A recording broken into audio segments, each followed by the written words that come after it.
again, YouTube. Well, I want to show you all this 99 Mercedes-Benz SLK230 Kompressor with 138,000 miles. Now this one has the supercharged 2.3 liter 4-cylinder engine, also used in the C230 compressor, W202 generation.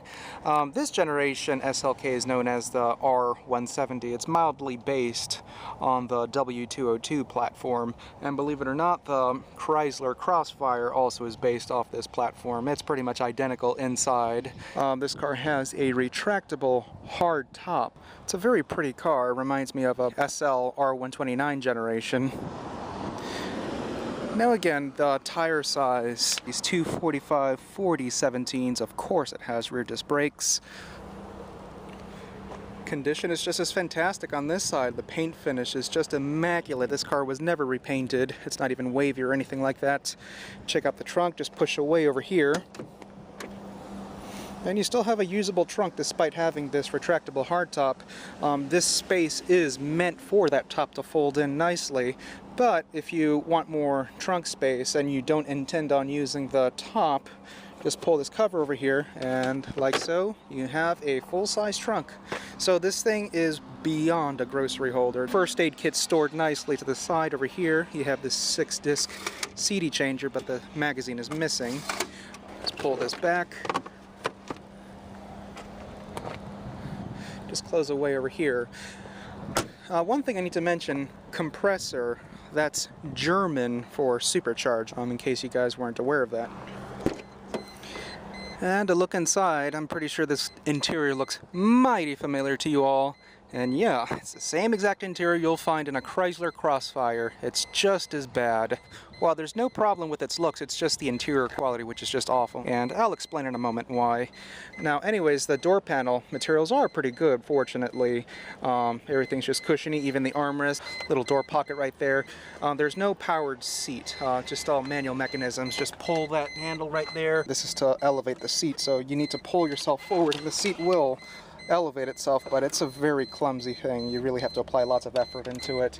The adjustment to the backrest is actually over here, this crank style knob. Yeah, not that easy to do. The key fob, flip out the middle key by pushing that button, lock, unlock, and panic.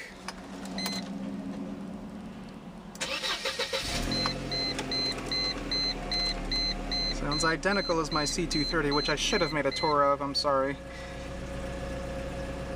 Now let me fly you throughout this interior. Immediately down to comfort. This really isn't a comfortable car for tall drivers. It really is a squeeze for me. I mean, it's just tolerable, but in the long run, let's say on a long road trip, I would just be driven crazy by how cramped this car is. There's really not a whole lot of space in here, and these seats are quite hard too. The backrest is very supportive, bolstered nicely on the backrest, but the lower section is very flat, and I feel quite squished too. So again, in a road trip, I would frequently stop for rest to walk off my ass a tad because it would be clinched tight in this car, and the interior quality was just lousy in this car. The dashboard is padded, it's nicely done. This glove box has a brittle plastic finish.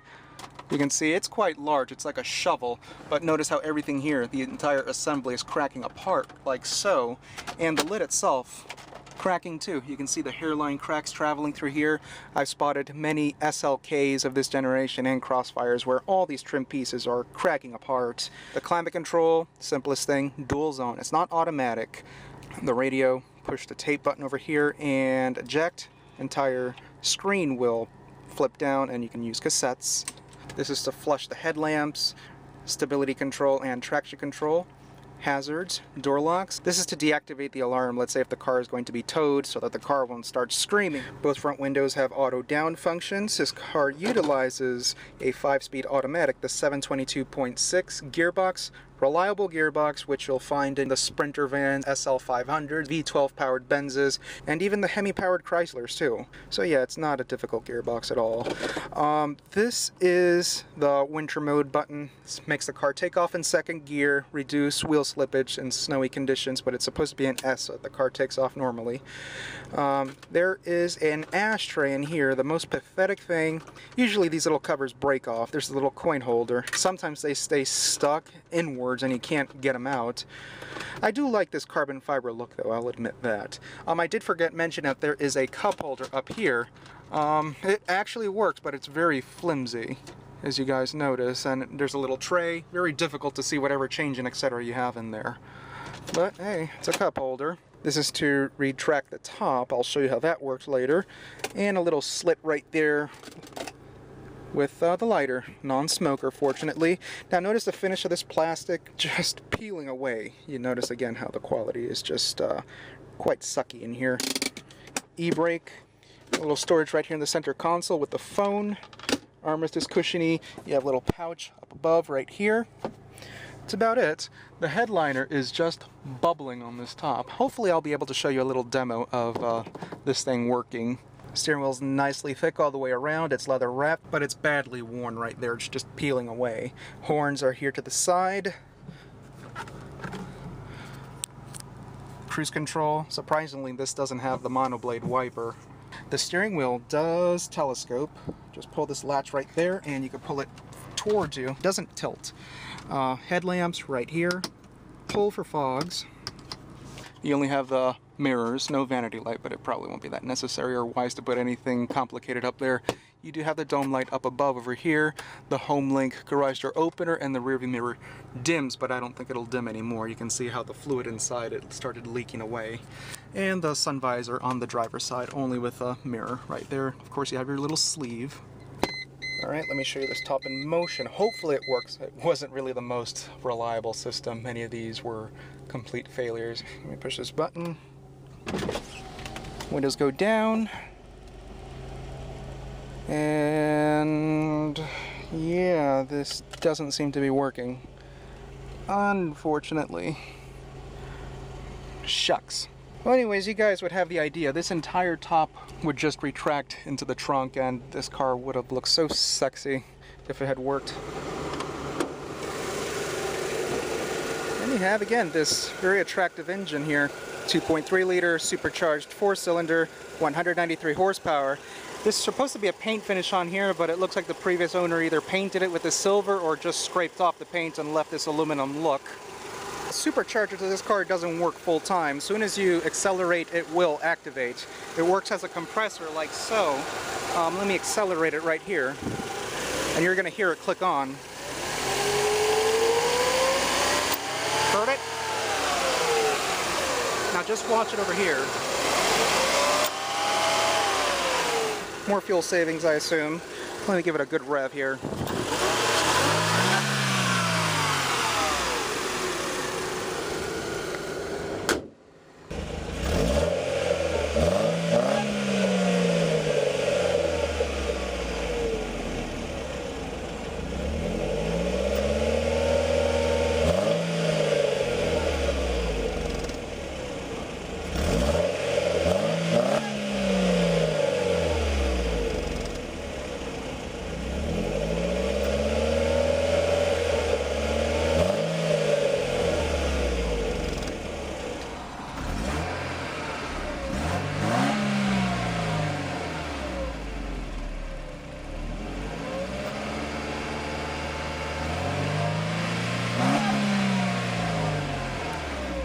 Very burbly engine. With the door closed, you'll see that it's just as loud. You can just hear the whine of the supercharger and a plastic panel around here somewhere just vibrating away.